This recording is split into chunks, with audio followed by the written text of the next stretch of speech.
Hi friends, welcome to Riyan's Kitchen.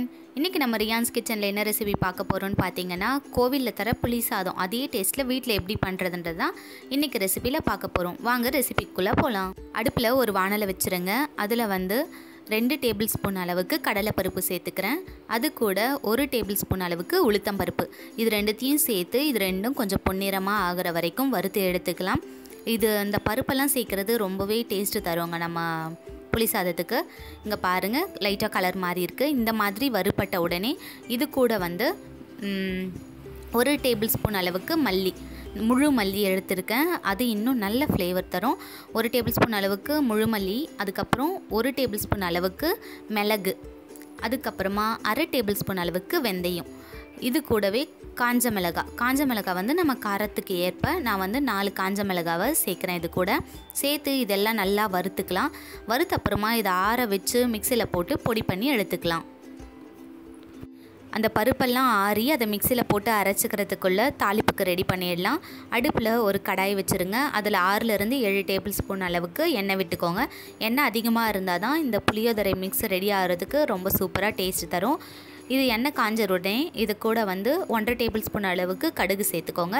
கடுகு நல்லா பொரியட்டும். நல்லா பொரிஞ்சதுக்கு அப்புறமா 1 டேபிள் ஸ்பூன் அளவுக்கு கடலைப்பருப்பு, 1 டேபிள் ஸ்பூன் அளவுக்கு உளுத்தம்பருப்பு, இது ரெண்டுத்தையும் சேர்த்துட்டு நல்லா கலந்து விட்டுக்கோங்க. இது ரெண்டும் எண்ணெயில் பொரிஞ்சு நல்லா பொன்னிறமாக வரட்டும். சேர்ந்து நல்லா கலந்து விட்டுக்கோங்க. இந்த புளியோதரை மிக்ஸ் ரெடி பண்ணுறது நமக்கு எவ்வளோ தேவையோ அவ்வளோ மிக்ஸ் பண்ணிவிட்டு மீதி வேஸ்ட் பண்ணாதீங்க. மீதியை ஒரு கண்டெய்னரில் போட்டு வச்சிட்டிங்கன்னா நமக்கு ரொம்ப நாளைக்கு யூஸ் ஆகும். இங்கே பாருங்கள், நல்லா கடலைப்பருப்பும் உளுத்தம்பருப்பும் நல்லா பொரிஞ்சிருச்சு. இப்போ 3 காஞ்ச மிளகாவை 2 கிள்ளி போட்டுக்கிறேன் தாளிப்புக்கு.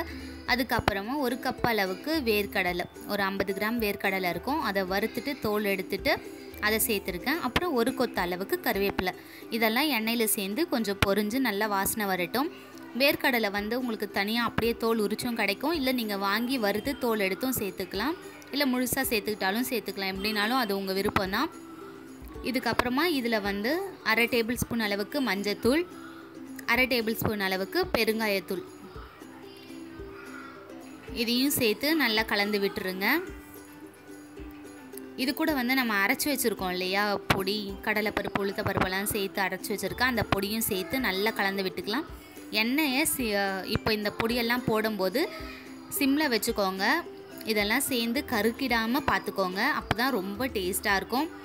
இப்போ புளி நல்ல ஒரு பெரிய எலுமிச்சை பழம் சைஸ் அளவுக்கு புளியை நல்லா கரைச்சி எடுத்து வச்சுருக்கேன். அந்த புளி தண்ணி அதையும் இது கூட சேர்த்துக்கலாம். இதெல்லாம் சேர்ந்து நல்லா கொதித்து அந்த எண்ணெய்லாம் பிரிஞ்சு வர வரைக்கும் கொதிக்கணும். அப்போ தான் ரொம்ப சூப்பராக இருக்கும். இதை நல்லா கலந்து விட்டுருங்க. அடிக்கடி நடுவில் கொஞ்சம் கலந்து விடுங்க. கடைசியில் ஒரு பேஸ்ட் மாதிரி, இந்த அல்வா மாதிரி நல்ல ஒரு பேஸ்ட் மாதிரி வரணும். பாருங்கள், இது இந்த மாதிரி கொஞ்சம் கொதி வரும்போது அதில் இதுக்கு தேவையான அளவுக்கு உப்பையும் சேர்த்து கலந்து விட்டுறலாம். பாருங்கள், ஒரு 10 நிமிஷம் கழித்து பாருங்கள், நல்லா இந்த எண்ணெய்லாம் பிரிஞ்சு சூப்பராக சுண்டி வந்திருக்கு.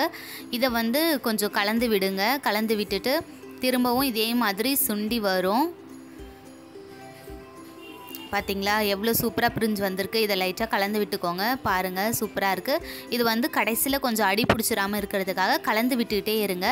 இன்னும் இது சுண்டி நல்ல ஒரு பேஸ்ட் அல்வா பதத்துக்கு வரும். அவ்வளோதான், அதோடு நம்ம அடுப்பை ஆஃப் பண்ணிக்கலாம். இங்கே பார்த்தீங்களா ரொம்ப சூப்பராக இருக்குது. இதை அப்படியே கலந்து விட்டுட்டே இருங்க. அவ்வளோதான், இங்கே பாருங்கள் நல்லா பிரிஞ்சு நமக்கு சூப்பராக கிடச்சிருக்கு. இப்போ நம்ம வடித்து ஆற வச்ச சாதத்தோடு இதை சேர்ந்து கலந்துட்டோன்னா நமக்கு சூப்பரான புளியோதரை, அதுவும் கோவிலில் கொடுக்குற புளியோதரை டேஸ்ட்லேயே சூப்பராக நமக்கு ரெடி ஆகிடும். பாருங்கள், நல்ல ஒரு அல்வா மாதிரி சூப்பராக ஒரு பேஸ்ட் மாதிரி ரெடி ஆகிட்டுருக்கு. இப்போ இதை நம்ம எடுத்து சாதத்தில் போட்டு கலந்துடலாம்.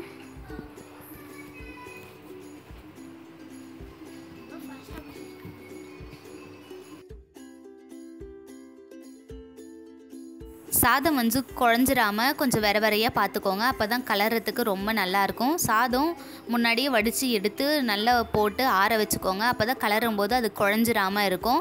இது எவ்வளோ வேணுமோ அந்த அளவுக்கு சேர்த்து அழகாக கலரி எடுத்துட்டால் நமக்கு சூப்பரான புளியோதரை ரெடி ஆகிடுச்சு. இதை கலந்துட்டு அப்புறமா பார்க்கலாம்.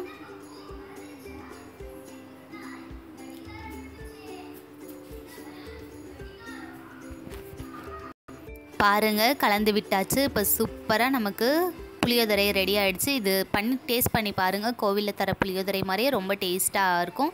இது எப்படி இருக்குன்றதை ட்ரை பண்ணி பார்த்துட்டு கமெண்ட்ஸில் சொல்ல மறந்துடாதீங்க. ஓகே ஃப்ரெண்ட்ஸ், தேங்க்ஸ் ஃபார் வாட்சிங். பாய். தேங்க்யூ.